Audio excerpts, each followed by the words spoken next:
Hello and welcome to our official YouTube channel education with DW. आज जो paper हम discuss करने जा रहे हैं आपके सेगमेंट में वो है एसएससी जीडी का हम पेपर डिस्कस करेंगे। प्रीवियस ईयर एग्जामिनेशन में एसएससी जीडी का जो पेपर आया है उसको हम डिटेल में डिस्कस करेंगे विद द आंसर्स। जिन स्टूडेंट ने पहले ये पेपर नहीं देखा है उनके लिए ये बहुत बेनिफिशियल रहेगा, और जो पेपर देने जा रहे हैं स्टूडेंट एसएससी जीडी का उनके लिए प्रैक्टिस प्लस प्रीवियस एग्जामिनेशन की एनालिसिस भी हो जाएगी। ठीक है, तो स्टार्ट करते हैं आज के सेशन। एसएससी जीडी पेपर हमने करने जा रहे हैं जिसमें इन टोटल 25 क्वेश्चन आए थे इंग्लिश लैंग्वेज के। इंग्लिश लैंग्वेज जो है आज हम डिस्कस करेंगे। ठीक है, तो स्टार्ट करते हैं सेशन आज का, starting with the question number first. 76 number question से स्टार्ट था, प्रीवियस ईयर क्वेश्चन पेपर था उसमें। सबसे पहला जो क्वेश्चन है वो है रॉन्गली स्पेल्ड वर्ड जो था वो हमने बताना था कि इनमें से कौन सा वर्ड है जिसके स्पेलिंग जो है वो गलत है। वर्ड से एग्जिस्टेंस, एक्सपीरियंस, एमिनेंट या एक्सप्लेनेशन। देखिए, अगर आपको वोकैबुलरी की नॉलेज है तो आप इजीली इन क्वेश्चंस को कर सकते हैं। तो स्टार्ट करते हैं सेशन को। ए क्वेश्चन के साथ इसका आंसर होगा। देखो, एग्जिस्टेंस जो है उसकी स्पेलिंग गलत है। सही स्पेलिंग क्या है मैं अभी नोट डाउन करवा देता हूँ। EXIS, existence, TENCE। एग्जिस्टेंस जो है वो सही स्पेलिंग होते हैं। एग्जिस्टेंस का मतलब होता है जो बंदा की एक जगह पे रह रहा है, तो फैक्ट ऑफ लिविंग इसका मीनिंग होता है बेसिकली। अगर आप किसी एक पर्टिकुलर प्लेस पे रह रहे हो तो एग्जिस्टेंस कहते हैं हम इसको। एग्जिस्टिंग इसका एक सिनोनिम टर्म है। ठीक है जी।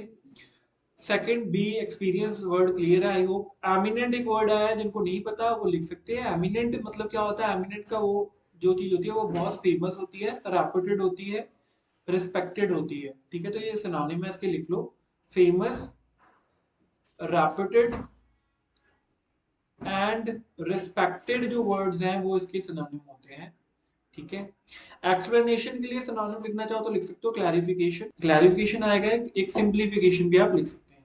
ठीक है गाइस, क्लियर है?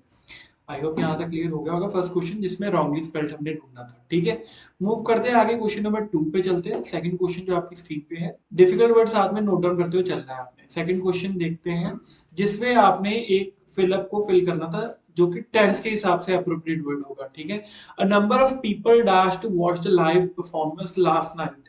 अ नंबर ऑफ पीपल, यहाँ पे ब्लैंक छोड़ा है और ऑप्शन दिए थे आपको gather, has gathered, has been gathered या गैदर्ड। देखो, नंबर ऑफ पीपल है, उसके बाद आपको कैसे हिंट मिलेगा? यहाँ पे लिखा हुआ है लास्ट नाइट। लास्ट नाइट जो है वो पास्ट के लिए हम यूज करते हैं। यहाँ पे सिंपल पास्ट अपने यूज करना होता है जब भी आपके पास ये फ्रेज हो। Last night, previous night, yesterday, ऐसे जो फ्रेज देते हैं हम इनको। ठीक है, तो ये टाइम फ्रेम होते हैं और ये लास्ट प्रीवियस के लिए यूज होते हैं। तो प्रीवियस के लिए यूज हो रहे हैं, जो टाइम चला गया तो सिंपल पास्ट उसके लिए आपने यहाँ पे यूज करना होता है। सिंपल पास्ट यूज करेंगे तो क्या आएगा? गैदर की जगह आप क्या लगाओगे? गैदर्ड, जो इसमें सही ऑप्शन रहेगा। The number of people gathered, ये वर्ब की सेकंड फॉर्म है। ठीक है, ये आपने यूज करना है। ठीक है, क्लियर है? आई होप ये रूल के साथ आपको समझ में आ गया होगा इसमें क्या रूल लगेगा और क्या करेक्शन है। ठीक है, मूव करते हैं आगे। 78 क्वेश्चन करते हैं। 78 क्वेश्चन था जिसमें आपने करना था antonym for the given word. Diminish एक वर्ड दिया हुआ था। डिमिनिश का मतलब क्या होता है? अगर आपको मतलब पता है तो आप इजीली एंटोनिम सिनोनिम कर सकते हैं। वोकैबुलरी बेस्ड वर्ड था डिमिनिश। अब डिमिनिश कई बच्चों को नहीं पता होगा, मैं बता देता हूँ। इसका मतलब जो है वो है डिक्रीज। कोई चीज समय के साथ कम हो रही है तो उसको डिक्रीज कह सकते हो, डिमिनिशिंग कह सकते हो, डिक्लाइनिंग कह सकते हो, रिड्यूस भी कह सकते हो। तो जो ऑप्शन दिए हैं इनमें से एक ऑप्शन देख लेना जो एंटोनिम होगा। अगर आपको वोकैबुलरी पता है ना तो आप इजीली कर सकते हो। तो डिक्रीज सिनोनिम है, रिड्यूस भी सिनोनिम है, डिवाइड मतलब पार्ट्स में डिवाइड करना। और बचा सिर्फ एक ही वर्ड था, इंक्रीज। इंक्रीज का मतलब क्या होगा? Diminish opposite to increase, to grow, to rise. ठीक है, जो चीज बढ़ रही है।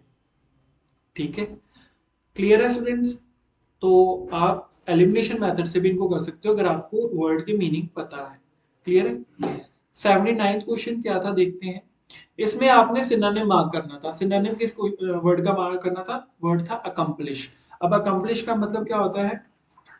टू अचीव, लिख लो, ये वर्ड भी इंपॉर्टेंट है जो मैं लिखवाने जा रहा हूँ। अचीव, अटेन या फुलफिल भी हम कई बार यूज कर लेते हैं। और देखिए, अब अगेन आप एलिमिनेशन मेथड से कर सकते हैं।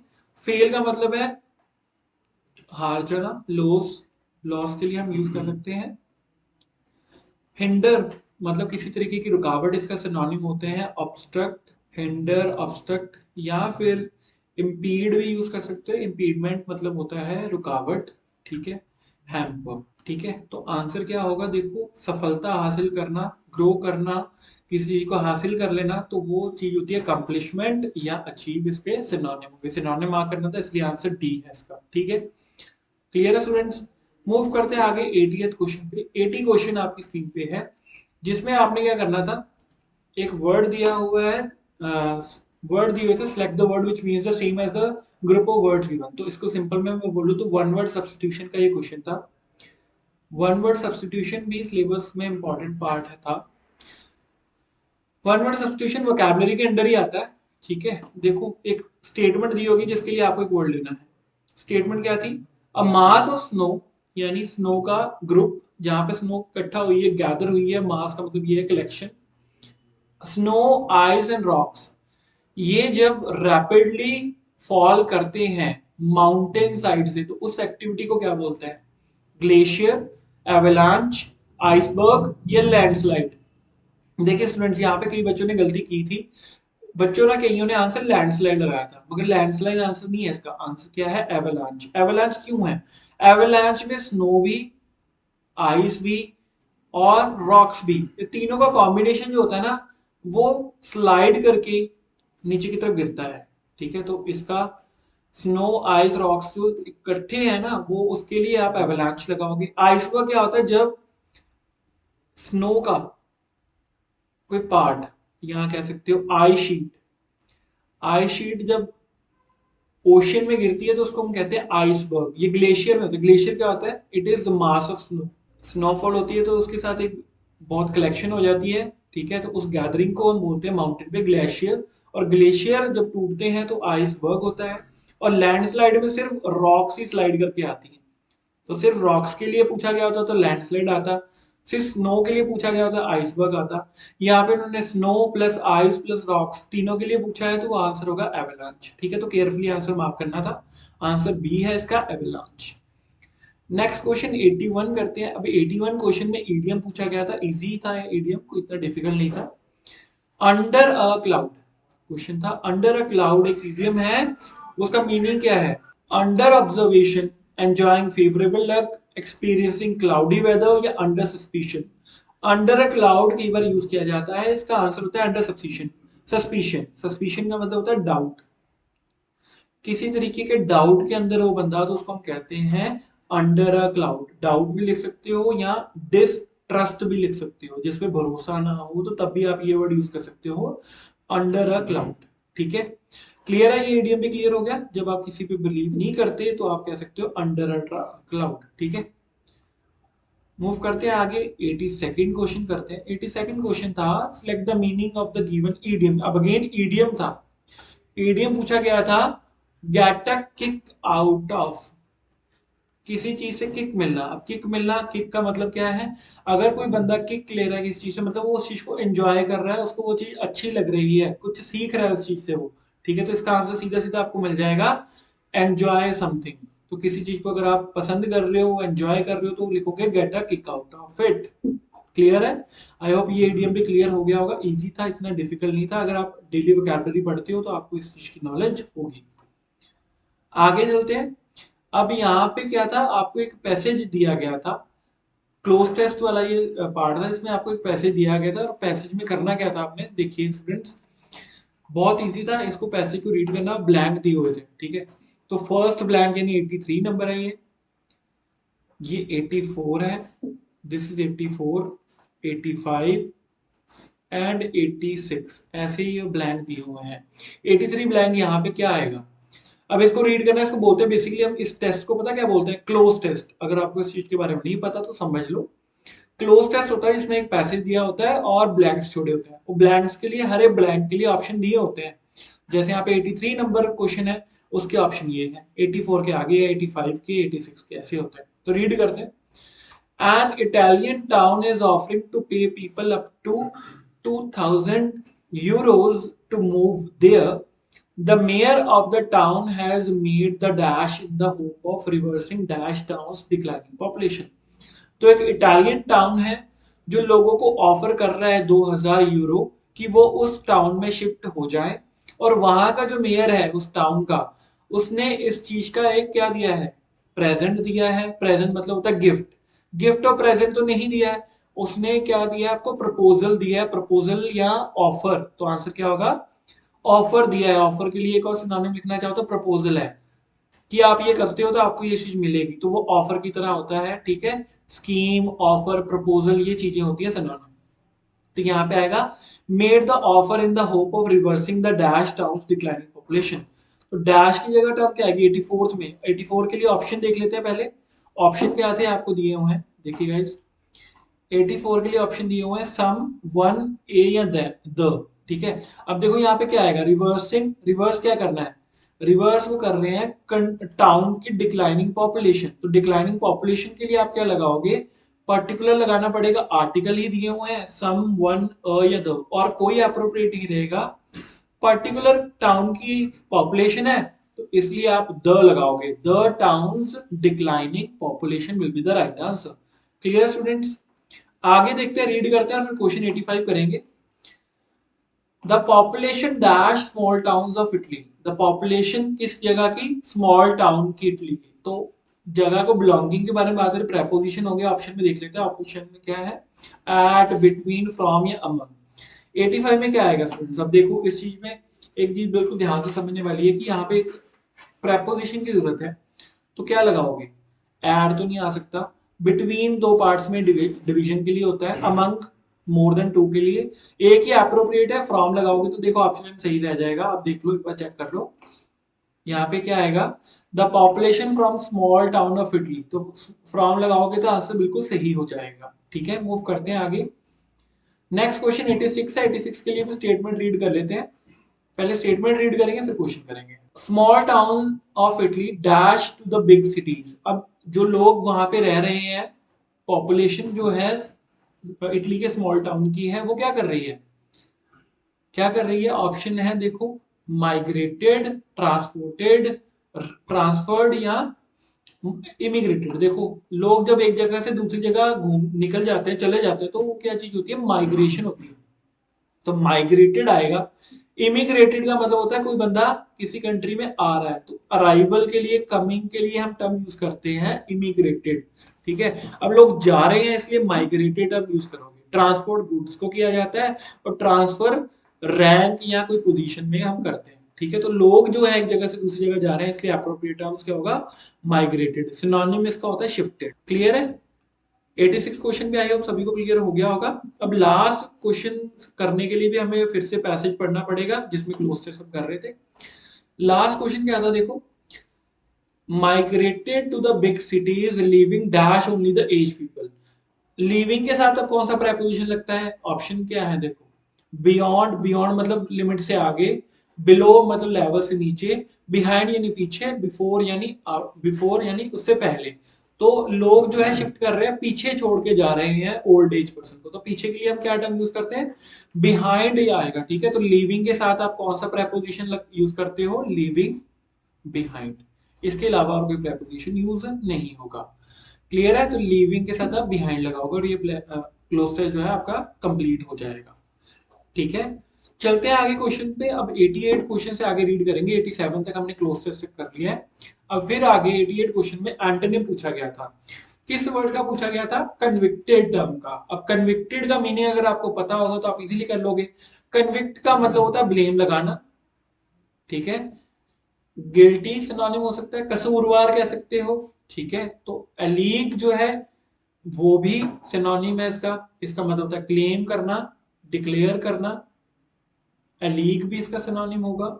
ठीक है, चार्ज्ड भी इसका सिनोनिम होगा, और ब्लेम तो हमने लिख ही लिया, यानी ये भी सिनोनिम है, ये भी सिनोनिम है, ये भी सिनोनिम है। हमने करना क्या था, एंटोनिम करना था। तो हम एक ही मेथड से कर सकते हैं, सीधा सीधा मेथड, एलिमिनेशन मेथड लगेगा। अगर आपको ये सारे वर्ड्स पता है तो आप इजीली कर सकते हो। एक्विटेड, अब कई बच्चों को एक्विटेड का मतलब नहीं पता होगा, मगर आप फिर भी सही लगा सकते थे अगर आपको वोकैबुलरी एक वर्ड की पता है। कन्विक्टेड की पता है, ब्लेम की पता है, गिल्टी, क्लेम, डिक्लेयर, एलीग, चार्ज, ये सारे सिनोनिम है, यानी किसी को कसूरवार ठहराना। तो अपोजिट क्या होगा, किसी को फ्री कर देना चार्जेस से। तो क्या लिखोगे, एक्विटेड। तो इसके फ्री लिख सकते हो, रिलीज लिख सकते हो, ठीक है, सेट फ्री, रिलीज या एब्जॉल्व भी आता है, क्लियर भी लिख सकते हो। ये सारे सिनोनिम टर्म्स हैं। ठीक है, तो नोट डाउन कर लेना सारे ने। ठीक है, क्लियर है यहाँ तक? 88 क्वेश्चन आई होप सभी को क्लियर हो गया होगा। अगर कोई भी डाउट है तो आप कमेंट सेक्शन में जाके पूछ सकते हो। 89 क्वेश्चन करते हैं। अब यहाँ पे भी रॉन्गली स्पेल्ड जो वर्ड्स गलत दिए हुए हैं वो हमने करने थे। स्पेलिंग अगेन, वोकैबुलरी बहुत इंपॉर्टेंट रोल प्ले करती है गाइस। तो ये मैं इंपॉर्टेंट चीज बताने जा रहा हूँ। जो भी एसएससी जीडी का पेपर देने जा रहा है उसको दो चीजें बहुत इंपॉर्टेंट है जो उसको करनी चाहिए। One is vocabulary, vocabulary tip top होनी चाहिए, हाईएस्ट लेवल की वोकैबुलरी होनी चाहिए उसकी। सेकंड थिंग उसको जो चाहिए वो ग्रामेटिकल स्किल चाहिए, ग्रामर के रूल्स ये फिंगर टिप्स पे होने चाहिए। ये दो चीजें अगर आपने कर ली हैं तो आप एग्जाम आसानी से क्रैक कर सकते हो। English level I am talking about. Okay, तो रॉन्गली स्पेल्ड वर्ड इसमें भी देख लेते हैं। वोकैबुलरी पे बेस्ड है, अगर आपको मीनिंग पता है, उसकी स्पेलिंग पता है तो इजीली कर लोगे। एनकरेजमेंट जो था ना उसके स्पेलिंग गलत थे, एनकरेजमेंट के स्पेलिंग गलत थे। सही स्पेलिंग नोट डाउन कर लो गाइस। एनकरेजमेंट, ई जो था वो यहाँ पे मिसिंग था, ई यहाँ पे मैंने लगा दिया। बाकी वर्ड्स, क्वेश्चनेयर क्या होता है? सेट ऑफ क्वेश्चंस होते हैं जब हम क्वेश्चंस के ग्रुप बना लेते हैं। किस लिए? टेस्ट के लिए, ठीक है, एग्जाम के लिए। तो ये क्वेश्चनेयर टेस्ट या एग्जाम का सिनोनिम हो सकता है। बाकी वर्ड्स क्लियर है? एनवायरनमेंट जो हमारे आसपास का वातावरण है, परफॉर्मेंस आपने कैसा परफॉर्म किया। ठीक है, तो ये वर्ड्स आई होप सभी को क्लियर हो गए होंगे। 89 क्वेश्चन तक हमने कर लिया है। कोई भी डाउट है तो पूछ सकते हो। Moving to next part. अब देखो सेकंड जो मैंने वर्ड बोला था, आपको क्या चीज आपको चाहिए? ग्रामर की नॉलेज जरूरी है, ग्रामर रूल्स। तो अब ये देखो ग्रामर के रूल्स पे क्वेश्चन आ गए हैं। The escalator at the railway station is working again thanks to the effort of a technician. यहाँ पे जो अंडरलाइन पार्ट है इसको रिप्लेस करने की जरूरत है, तो आप किससे रिप्लेस करोगे? ए, बी या सी या डी? अगर नहीं जरूरत तो आप नो सब्सटीट्यूशन रिक्वायर्ड लगा दोगे। अब इस स्टेटमेंट को पढ़ो, फिर आप ऑप्शन के साथ भी कर सकते हो। जो एस्केलेटर था रेलवे स्टेशन पे वो अब वर्क कर रहा है, किसके कारण? किनकी? एफर्ट्स के कारण। किनके कारण? एफर्ट्स। एफर्ट्स किनकी? एफर्ट्स ऑफ किनकी? Our technicians. अब ऑप्शन में क्या क्या दिया हुआ था देख लेते हैं। ए ऑप्शन सेम दिया हुआ था, एफर्ट्स ऑफ आवर टेक्नीशियन, तो यही आंसर है। बाकी चीजें आप देख लो और मैच ही नहीं करेंगी। नो सब्सटीट्यूशन तो नहीं आएगा। अब सी रीड कर सकते हो आप। सी में लिखा है efforts made make by our technician, make नहीं आएगा, मेड आएगा। और डी में efforts from our technician, from नहीं लगेगा, ऑफ लगेगा। तो आंसर इसका सीधा सीधा आपको मिल गया। रूल क्या लगना है वो भी मैंने बता दिया। एफर्ट्स आएगा क्योंकि मल्टीपल चीजें हैं, सभी के लिए हैं, सभी के हैं, टेक्नीशियंस के एफर्ट्स है। और ऑफ जो हम प्रेपोजिशन यूज करेंगे। क्लियर है गाइस? रूल भी क्लियर है, आई होप स्टेटमेंट भी क्लियर हो गई होगी रूल के साथ। 91 क्वेश्चन करते हैं। अब 91 क्वेश्चन में अगेन ब्लैंक था। ब्लैंक किस चीज के लिए था? The bear did not attack any lady because he was afraid dasher. अब अफ्रेड के साथ कौन सा प्रेपोजिशन लगता है? अफ्रेड के साथ एक ही प्रेपोजिशन लगता है जब हम उसके बाद कोई प्रोनाउन लगाते हैं या नाउन लगाते हैं। ठीक है, तो जब भी यहाँ पे हम मैटर बेसिकली लगाते हैं तो ऑफ लगाते हैं। कौन सा प्रेपोजिशन लगाना है हमने? We always use of. Of preposition जो है हमेशा लगता है, तो ऑफ देख लो बी ऑप्शन में था। और 91 का आंसर क्या होगा? ऑफ होगा। क्लियर है गाइस? 91 क्वेश्चन आई होप सभी को क्लियर हो गया होगा। मूव करते हैं 92 क्वेश्चन पे। अगेन सिनोनिम पे क्वेश्चन बेस्ड था। सिनोनिम यानी वोकैबुलरी, बेसिकली मैंने ऑलरेडी बताया कि वोकैबुलरी बहुत इंपॉर्टेंट रोल प्ले करती है। एपरेंट का मतलब क्या होता है? इसका मतलब होता है क्लियर। ठीक है, क्लियरली कह सकते हो। तो एपरेंट के लिए और वर्ड क्या हो सकते हैं? हिडन, मतलब कोई चीज छुपी हुई है। ठीक है, हिडन के लिए आप अगर सिनोनिम लिखना चाहो तो लिख सकते हो कोवर्ट। ठीक है, कवर्ड जो चीज है हिडन है, सीक्रेट में है। एक वर्ड लिख सकते हो कोवर्ट। ठीक है, कंसील का मतलब भी सेम ही होता है, हिडन, सीक्रेट। ठीक है, लेटेंट का मतलब क्या होता है? लेटेंट वर्ड की यूनिट पहली बार सुना होगा। इसका मतलब होता है इनएक्टिव या डोरमेंट भी लिख सकते हो। जो चीज अभी मूव नहीं कर रही उसके लिए आप लगा सकते हो लेटेंट, इनएक्टिव या डोरमेंट। एक ही ऑप्शन बचा ऑब्वियस। इसका मतलब ऑब्वियस का मतलब होता है क्लियर। ठीक है, जो चीज बिल्कुल क्लियर है, साफ है, स्पष्ट है, ठीक है, तो उसके लिए हम लिखते हैं एपरेंट या ऑब्वियस। तो इसका आंसर क्या है? ऑब्वियस, क्योंकि हमने सिनोनिम लगाना था, सिनोनिम। ठीक है, 92 क्वेश्चन क्लियर है गाइस। तो मूव करते हैं आगे 93 क्वेश्चन पे। अगेन एरर डिटेक्शन का क्वेश्चन था, एरर यहाँ पे ढूंढना था आपने। Last month scientist are posting the latest picture of Mars taken by the Mangalyaan. क्या आंसर होगा? लास्ट मंथ है, अगेन देखो फ्रीज मैंने बताया, जब लास्ट मंथ लिखा हुआ है यानी ये पास्ट में हुई एक्टिविटी है, तो पास्ट के लिए आप यहाँ पे सिंपल पास्ट लगाओगे। क्या लगाओगे?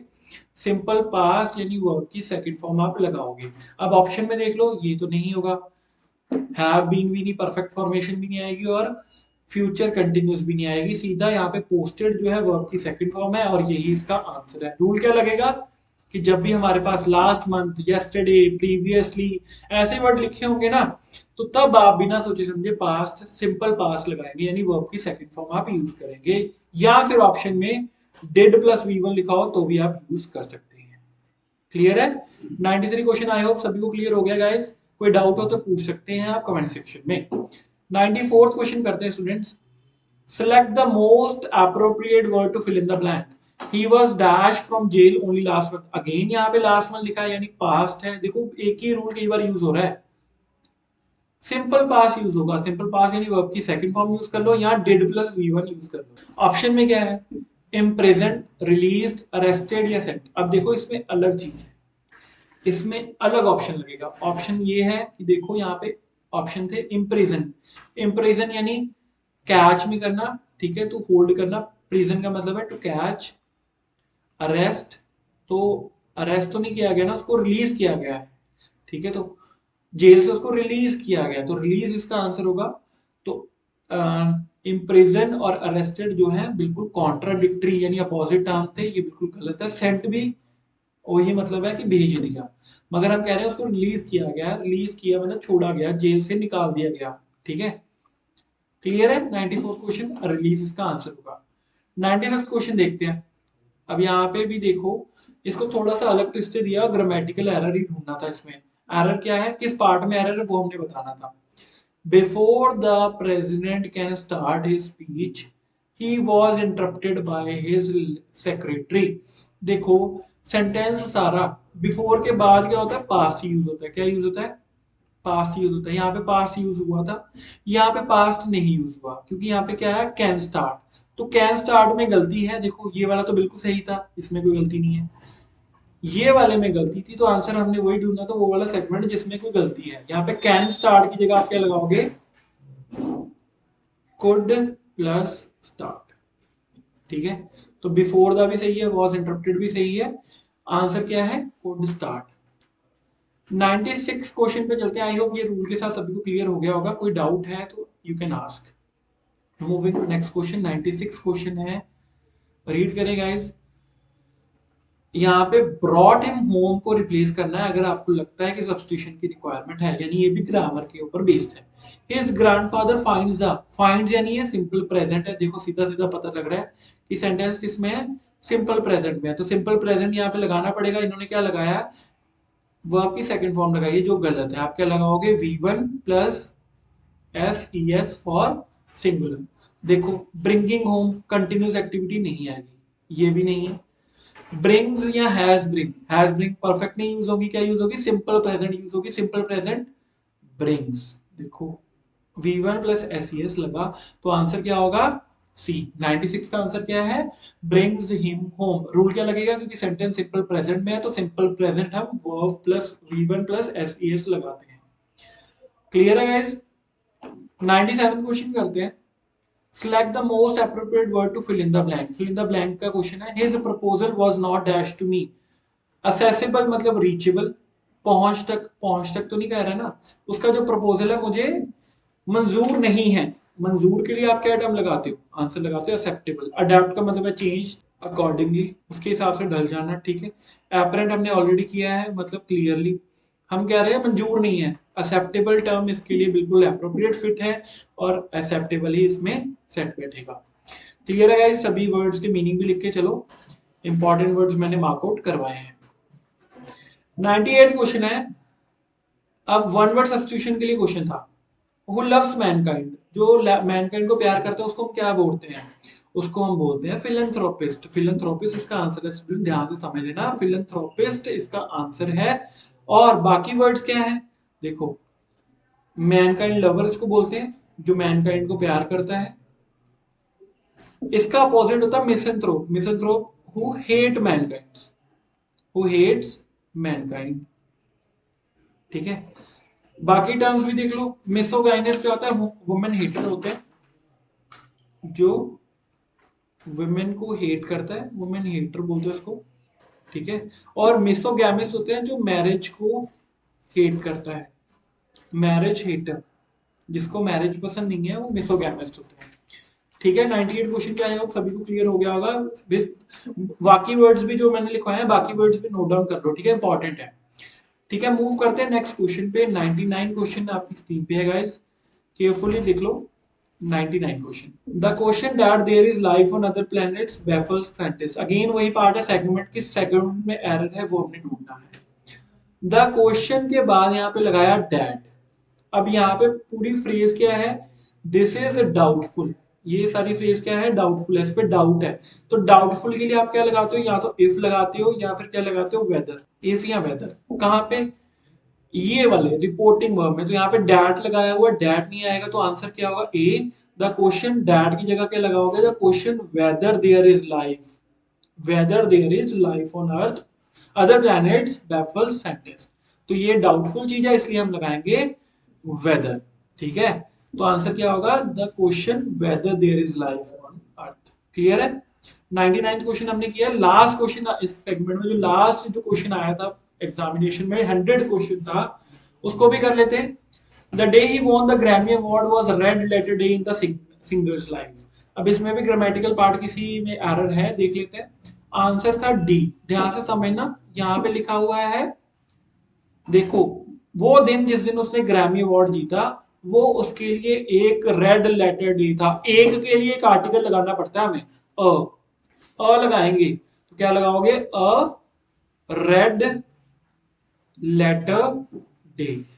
रेड लेटर डे क्या होता है बेटा, ध्यान से समझ लो, this is an important day. Important day होता है किसी की लाइफ में, जब उसकी लाइफ में कोई सरप्राइज आता है या कोई इंपॉर्टेंट एक्टिविटी होती है। तो अ लगाना यहाँ पे जरूरी था, इसलिए यहाँ पे एरर डी पार्ट में है। क्लियर है गाइस, आई होप सभी को क्लियर हो गया होगा। हमने 25 क्वेश्चन जो प्रीवियस एग्जामिनेशन में आए थे एसएससी जीडी के, वो आज हमने सॉल्व किए हैं। जो लेवल क्या था, वो मॉडरेट लेवल का एग्जामिनेशन था, जिसमें ग्रामर के सारे रूल्स लगे हुए थे और वोकैबुलरी बेस्ड ज्यादा पार्ट आया था। तो जिन स्टूडेंट को ये वोकैबुलरी और ग्रामर में कोई रूल्स है, कोई प्रॉब्लम है, तो वो हमारी वीडियोस देख सकते हैं। प्लेलिस्ट बनी हुई है बकायदा, उसमें vocabulary and we have discussed the grammar part also, तो you can check those videos also, ठीक है। तो मिलते हैं नेक्स्ट वीडियो के साथ, एक और एग्जामिनेशन पेपर हम डिस्कस करेंगे। Thanks for watching the video. अगर पसंद आए तो लाइक और शेयर कर दें।